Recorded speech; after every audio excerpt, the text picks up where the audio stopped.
आइए मेरे दोस्तों, आपका स्वागत है श्रीमद् भगवद गीता पाठ में। सबके मंगल की कामना करते हुए, ईश्वर को याद करते हुए, गुरुजनों को प्रणाम करते हुए शुरू करते हैं।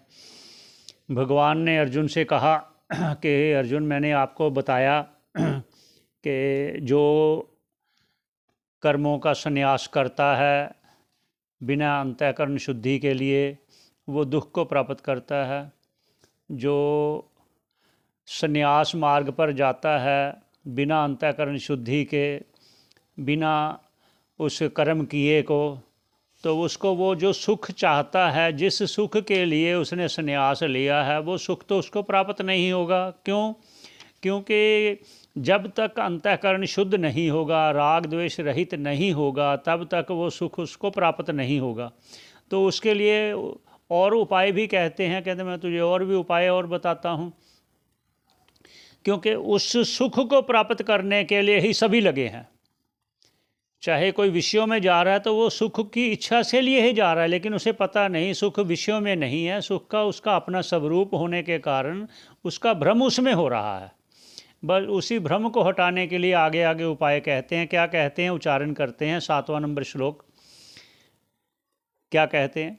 योग युक्तो विशुद्धात्मा विजितात्मा जितेन्द्रियः सर्वभूतात्म भूतात्मा कुर्वन्नपि न लिप्यते। पुनः भगवान कहते हैं अर्जुन से, भाष्यकार कह रहे हैं भगवान ने जो कहा वो इस प्रकार है। अर्जुन को क्या कहा?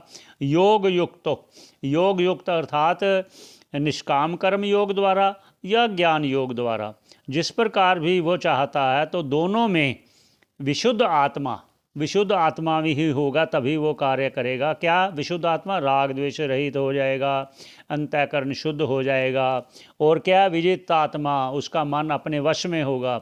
जितेंद्रिय है, उसकी बाह्य इंद्रिय और अंतःइंद्रिय अर्थात अंदर का अंतःकरण, उसका मन बुद्धि चित्त सब अपने वश में होंगे, जीते होंगे, जिसने मन भी जितेंद्रिय। ऐसा ये उपाय और कह रहे हैं। सर्वभूतात्म भूतात्मा, और जिसने सभी भूत प्राणियों को अपनी आत्मा के रूप में ही जान लिया, जिसने कि ये जो देह तो ये तो अध्यास मात्र है, वास्तव में तो मैं आत्मरूप ही हूँ। राग द्वेष रहित होता हुआ ही ऐसा जान सकता है, और उस ईश्वर की कृपा और गुरुजनों की कृपा से और शास्त्र की कृपा से। कुर्वन्नपि न लिप्यते, वो फिर कर्म में करता हुआ भी उससे जो होने वाले पाप और पुण्य आदि हैं वो उसको नहीं होंगे।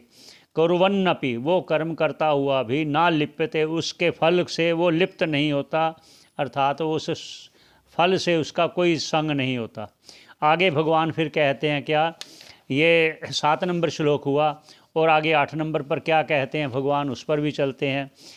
कह रहे हैं वास्तव में कुछ भी, कहते हैं ना, लिपायमान नहीं होता, तो वो किस प्रकार कुछ भी नहीं करता। कहते कुछ भी ना कुर्वन्नपि, ना करता हुआ भी, मतलब करता हुआ भी नहीं करता। कैसे? उस पर कहते हैं नैव किंचित करोमिति युक्तो मन्येत तत्ववित्। नैव किंचित, वह कुछ भी नहीं, करोमिति करता हुआ भी, युक्तो मतलब वो एकाग्र मन वाला, वो आत्म तत्व में लगा हुआ मन जिसका, वो मन्येत, वो तत्ववित्, वह आत्मज्ञानी, वह तत्ववित् अपने आप को ऐसा माने कि मैं कुछ नहीं करता। कैसे? उस पर भी कहते हैं कब और किस प्रकार ऐसा माने। एक एक बात को वो स्पष्ट समझा रहे हैं। क्या माने? उस पर पहले उच्चारण करते हैं 8 नंबर श्लोक, फिर आगे चलते हैं। तो पश्यन, कहते हैं ना, वो तत्व को जो समझ कर ऐसा कब और किस प्रकार ऐसा माने। क्या माने? कि मैं कुछ भी नहीं करता। कैसे और क्या माने, कब माने, वो कह रहे हैं। भगवान बोले अर्जुन से, पश्यन, क्या बोले? पश्यन श्रवणन स्पर्शन जिघ्रन अशनन गच्छन स्वपनन श्वसन प्रलपन विसर्जन ग्रहणन उन्मिशन निमिशन नपि इंद्रियाणि इंद्रियार्थेषु वर्तन्ते इति धारयन्। ये 8 और 9 नंबर श्लोक दोनों इकट्ठे हो गए। क्या कहते हैं? पश्यन, जो पहले कहा ना उन्होंने कि नैव किंचित करोमिति, वो कुछ भी नहीं करता हुआ भी कुछ नहीं करता। ऐसा माने कैसे? वो कहते पश्यन देखता हुआ, श्रवणन सुनता हुआ, स्पर्शन छूता हुआ, जिघ्रन सूंघता हुआ, अशनन खाता हुआ, गच्छन चलता फिरता हुआ, स्वपन सोता हुआ, श्वसन श्वास लेता हुआ, प्रलपन बोलता हुआ, विसर्जन वो त्यागता हुआ।